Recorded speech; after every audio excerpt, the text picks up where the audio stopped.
Ooh, yeah, I think it was a great performance from me. I think it was my best match here. And for sure, it was a little bit easier to find my rhythm when it was a little bit colder. So that was, on my advantage. And I think I just was really focused and consistent. Yeah, I'm just kind of curious, looking back on that match in Doha against Sabalenka and just your ability to kind of figure out pace and power in that match, did you think at all about that performance as you prepared to face Madison tonight? Not really. Not really because I don't feel like they're playing like the same tennis. For sure, it's similar and they can hit really hard, but I didn't really want to come back to Doha in my head because I was, feeling perfectly there, and I know that these weeks they don't happen really often in tennis. So basically, I wanted just to be focused on today's match, and for sure, I took some lessons from our match in Rome against Madison, and yeah, I mean in Doha we also had different conditions, so it didn't really make sense for me to come back to that. I imagine it's really fun to play that well and to win like that. Was that fun for you? Yeah, it's for sure more fun than when I'm losing. No, I mean, I felt really comfortable, and I'm also trying to, get some fun as well from matches which are tight, but because before, where I felt stressed, I couldn't really make that fun.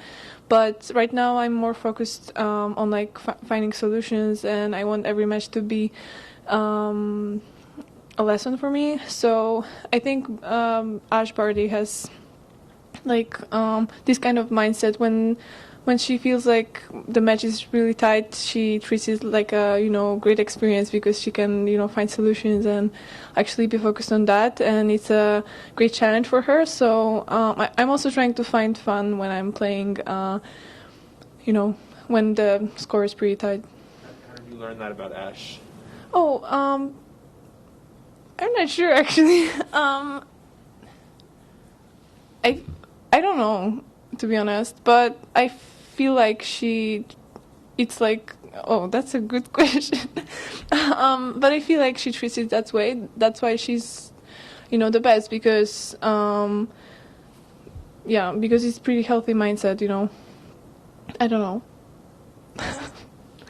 Chris Clary, New York Times. Do you believe in the zone? You feel like you've been there and it might be there again soon, or? I mean, I can feel it for sure.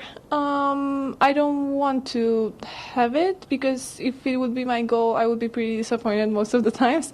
Because you're not gonna get that flow kind of mindset every time. But for sure, I had some moments in my life when I felt it, and it's easier to focus. It's easier to really have precision. So I like it, but I don't really know how to cause it because I don't know if it's something you can actually control 100%. So my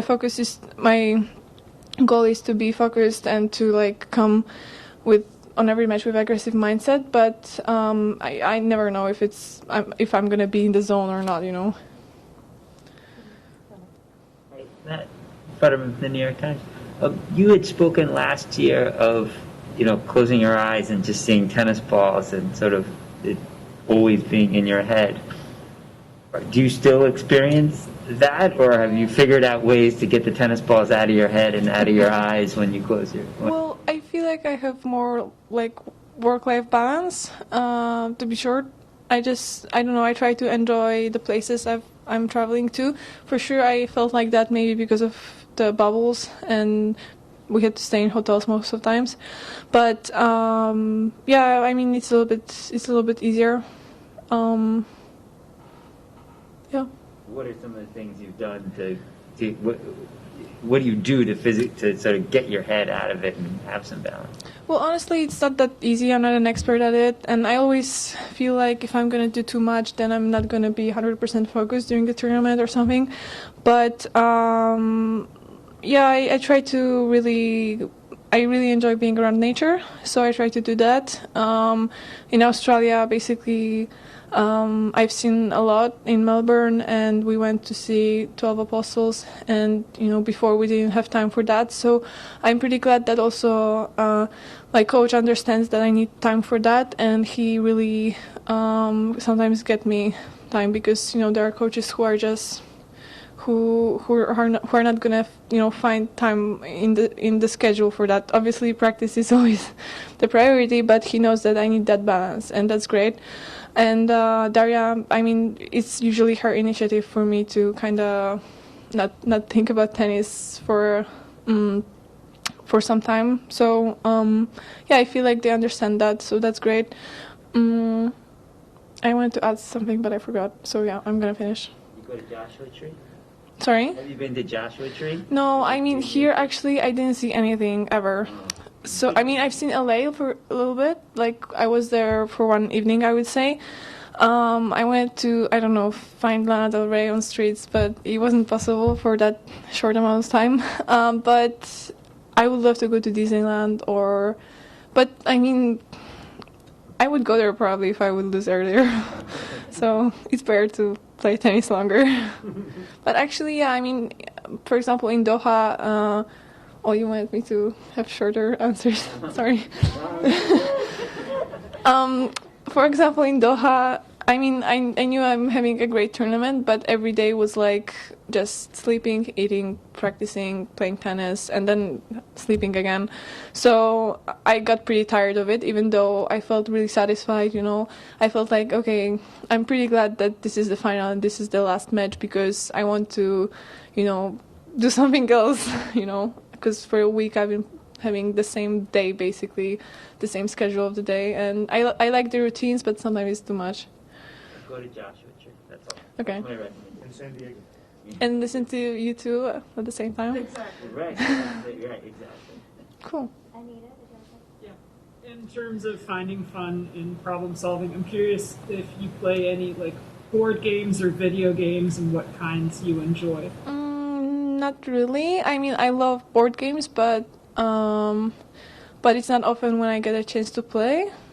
Because usually I watch TV shows or read a book, so that's how I spend my time. But yeah, when I'm back home and I'm meeting my friends, we sometimes play board games, and it's great. Do you have any favorites, like strategy games or like very competitive? Really, I'm not playing that much to have favorites. Usually people are explaining to me the rules, and that's how it looks. So yeah, and video games, I play a little bit like virtual tennis when I was younger, but you can see that I don't have like broaden horizons in that matter. So, yeah. So every time that you've played Simona, it's been a pretty significant match at big stages. So what do you make of the rivalry that you kind of have built with Simona, and what do you expect for the next match? Oh, I mean, for sure, I know she's a fighter, so usually that's the reason why, and I'm a fighter, so usually that's the reason why these matches are so tight. But on the other hand, we also played some matches where we were both in a great shape, and it was pretty short. But honestly, I mean, I don't know what to expect. I'm not expecting anything. I just want me to be focused on myself and on my game, and I want to continue what I've done throughout the whole tournament. And yeah, I believe it's gonna be great. But you never know what to expect in tennis. So When you look back to the first match you guys played at Roland Garros, just for a second, I don't mean for you to think about it too much, but and you think about the Iga that took the court that day versus the one today. How different does it feel? Oh my God. And what's the biggest difference?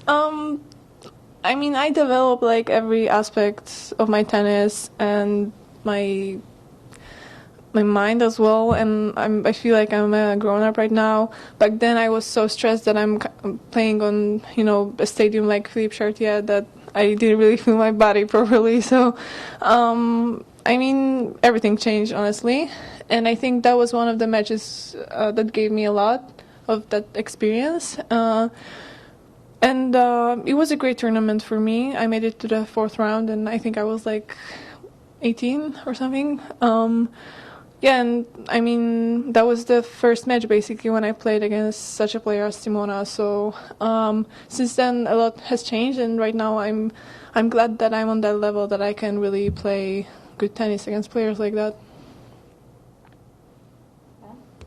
Anything you mentioned reading books or movies? Anything stand out to you lately? One more time, sorry. You mentioned just reading books or movies. Anything you've enjoyed lately?